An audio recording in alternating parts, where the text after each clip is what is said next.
Alright then, time to start today's video.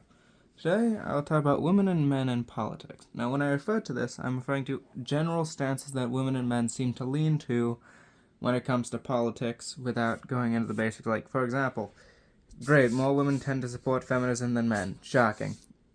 Truly. But what I'm more talking about is general trends that women and men tend to have when it comes to political leanings that I'd like to look into, even if it means it won't be 100%, because, of course, people are not robots.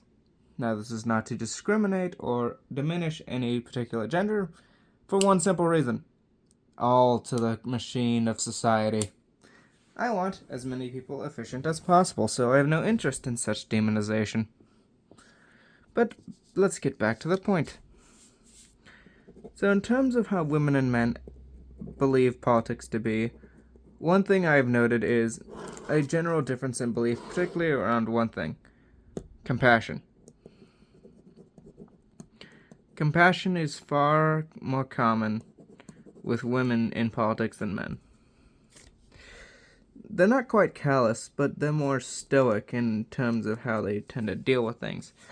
So they won't outwardly go and say, alright, we should help these people. They say, let's get things working first. It's almost a stoic efficiency. Whereas I've seen mostly women tend to focus on compassion and we should help these people because it's good and nice. There's a very real difference in that. Another thing I've also noted is women generally are far more communal versus individualism that is more common in men.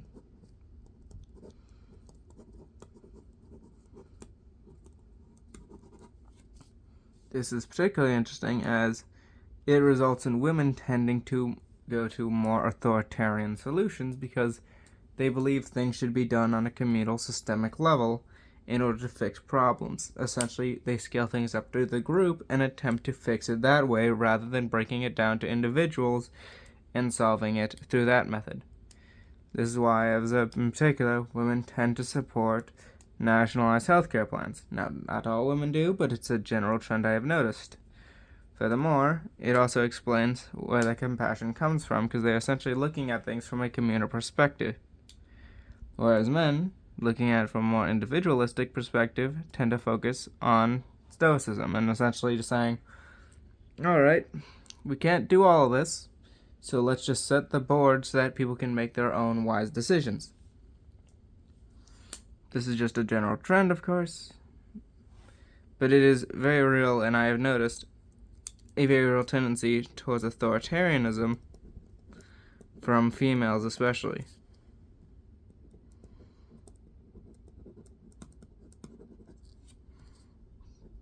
Versus more libertarian thoughts or classical liberal thoughts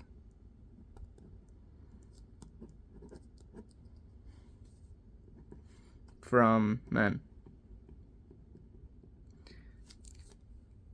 For example, how should people handle healthcare? Should it be by the individual or should it be by state diktat? What about regulation? Or, how about this? Should people do things in such a way that it's handled as a group effort, particularly in regards to equity, instead of having individuals make choices on their own to help others?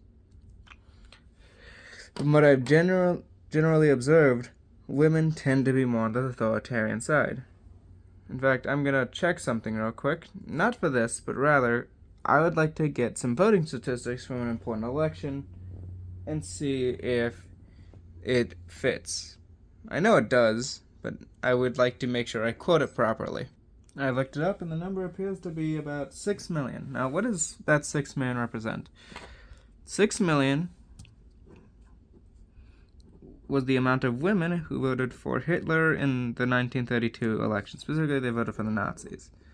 Would you like to know how many votes the Nazis got in that election? Based on the information I have here, they got 11,737,000. So that would mean 5,737,000 was from men.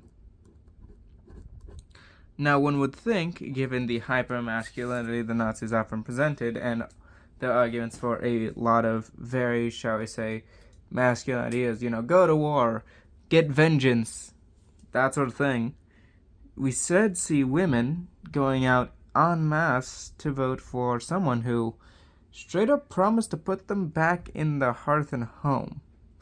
Why is this? It makes sense only if we accept the fact that women tend to be very communal with authoritarian tendencies, and in such a situation, it makes sense, therefore, that during a time of crisis, women default to the idea of communal rule and authoritarianism in an effort to stave off potential destruction. This is something quite notably unique. Normally, when you see people acting in such a way, you'd think it's because they're brainwashed. But instead, I think here, based on the numbers, what instead is actually happening is simply women tend, based on what I understand from how they tend to believe, that it is a result of essentially women trying to maintain social order.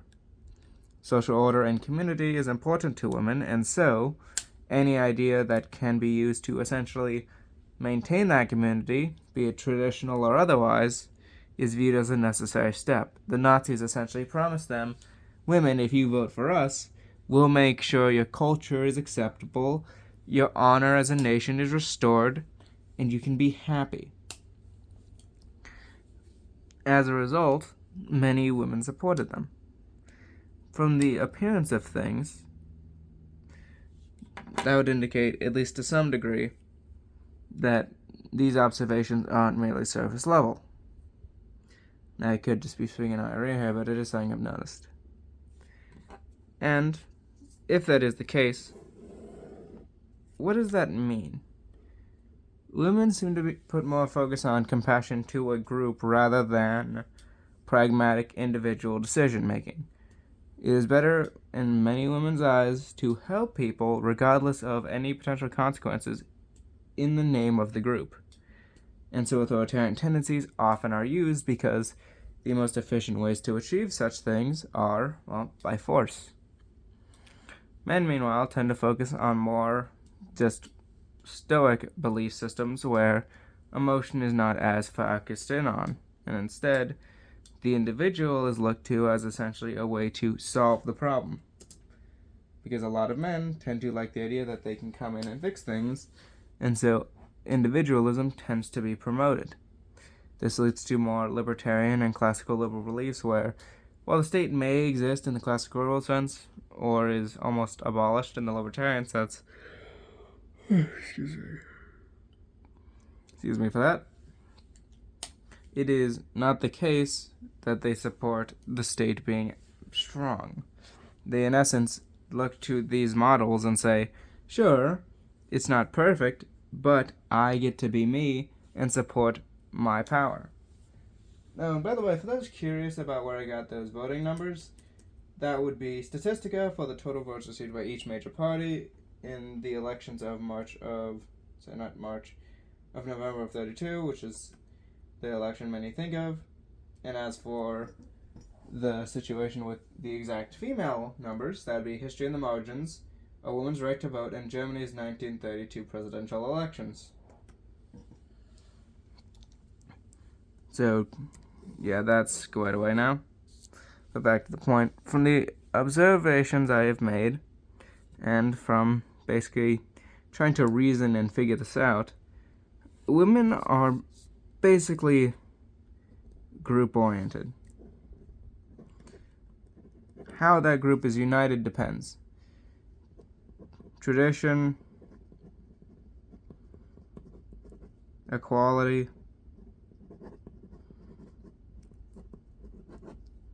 liberty,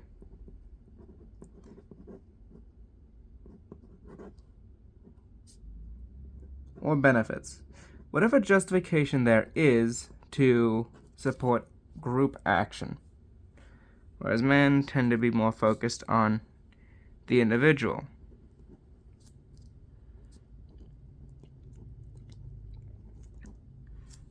And so looking towards still Instead, self-improvement.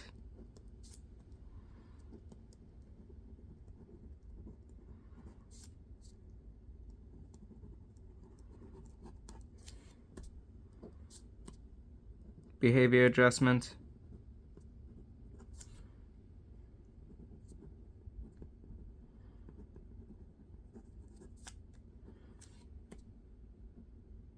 Conflict and competition.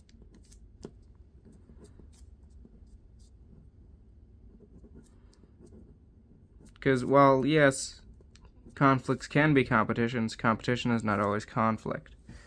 Sometimes you have a friendly rivalry and you're not really having a conflict, you're just competing simultaneously. A war is not a competition. It is basically a matter of who ends up dead by the end of things. I wouldn't call that a competition, I'd call that a pile of bodies. But the fact is, for men, it's generally an individual thought process when it comes to politics, versus the more group mindset that I've observed in women. Now, I can't speak for women for a number of reasons. Hello, male here. But it is what I have observed from both women I have argued against, argued with, and just general assessments of history. Now, naturally, this won't always be true for everyone, but it is an interesting thing both to ponder why and important when we're thinking about what does it mean when someone says, I support this or that.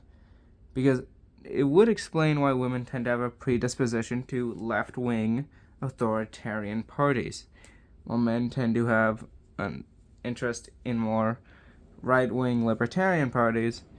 In particular, the right wing tends to attract really interesting combinations when it comes to men and women, because most authoritarians on the right that I have seen, they are women. I have seen more arguments for authoritarianism from the Bible-thumping mothers than I have seen from the men who hold similar religious positions.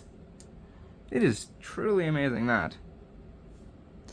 But of course, we also see it with the left wing, that we also have a lot of their more, not necessarily libertarian, but definitely more free left wing, that's where men typically coalesce around on the left. They are more classical or left-wing libertarians rather than Stalinists. Now, do Stalinists exist that are men? Yes, actually quite a few of them. But generally speaking, men tend to stay on the lower end of the political spectrum. Worth noting, though, this does change during situations of high stress. The fact is, the Nazis and communists basically took control of Germany during the 1930s because those were the only ones offering options. Or at the very least, options people actually were willing to try. When things go belly up, authoritarianism is often the default. Women may be one of the first to do so due to their just general nature, or at the very least, general tendencies. I wouldn't exactly call it natural. But regardless of what it is, the fact is, when things finally are pushed to their limits, to their breaking point, authoritarianism tends to be the default, because when an individual believes they are physically incapable of using these four things to achieve results, they default to authoritarian action. If you do not think that a man can just engage in a behavior and then correct it, then you are not going to tolerate that behavior being done if you believe it leads to a negative consequence. So authoritarianism becomes a way of essentially making up for damage caused by poor decisions.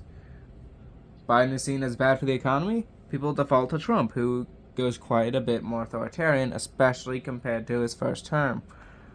Oh no, the stock market crashes in the 1920s. Let's go to a person who wants to regulate the economy to heck and back. Oh no, another crash. Who could have seen this coming? Let's try the same thing again and hope it doesn't set us up for another failure. The individual tends to lose during crises, so it leads to a situation where this will change based on circumstance to some extent. However, in a empty plane where it's just men and women thinking about where they stand, This is generally what I have seen and what I have observed. Fear-mongering can come from both, but I generally see it more with women. This is, of course, mostly speculation. I'm not going to go 100% on any of this, because it's observations about many, many people, so I can't make a certain claim like, all women are going to be communal authoritarians. No, I can't do that. Because I know plenty of women who would smack me in the face for that. At the same time, I can't say all men are individualistic libertarians, because that'd be a lie too. I mean, hello, I'm not exactly a libertarian here myself. But general trends do exist, and it would certainly explain why men are going more towards right-wing libertarianism and general conservative thought as a whole, whereas women are going to the left. The main authoritarian party right now is the left. As much as people like to say Trump is authoritarian, which he is, the solutions many of them are proposing are even more so. Healthcare costs are a problem? Let's have the state come in and regulate it. Immigration's a problem? Let's have the state allow everyone in by choice and through their controls. If it's a state-sponsored solution, it's not really individualistic. You may say, oh, well, pushing it to the states just means another regulator. Yeah. But it is reducing the authority of the main entity who has power over 300 million people.